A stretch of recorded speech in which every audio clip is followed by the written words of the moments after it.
Welcome back guys to a new tutorial.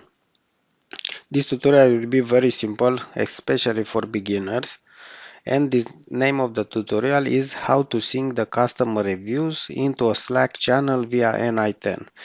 In this tutorial you will learn how to automatically sync customer reviews into a Slack channel using the n8n.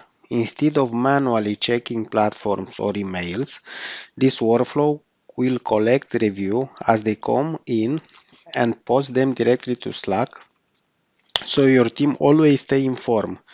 This keeps everyone aligned, ensure faster responses, and helps celebrate positive feedback instantly. So let's start the workflow.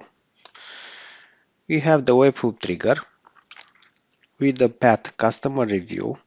Method is post. The response will be immediately and the response code 200.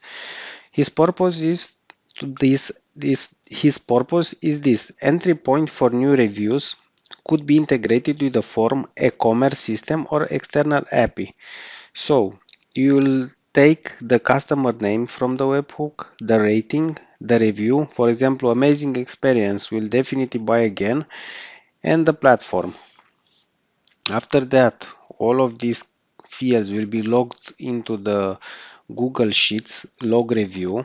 His purpose is to keep an archive of all reviews for reporting and the backup.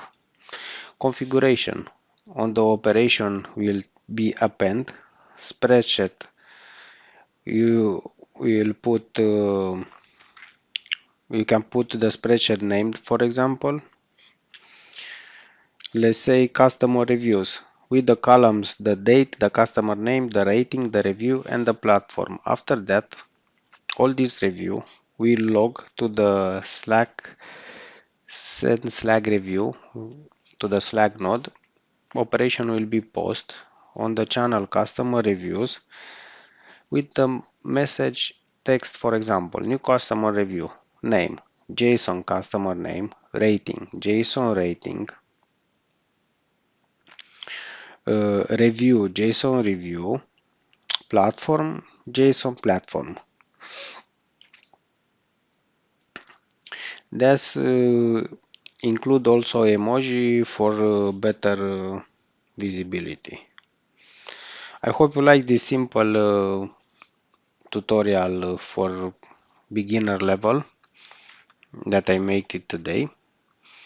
Don't forget to like and subscribe, and see you on the next video. Bye bye.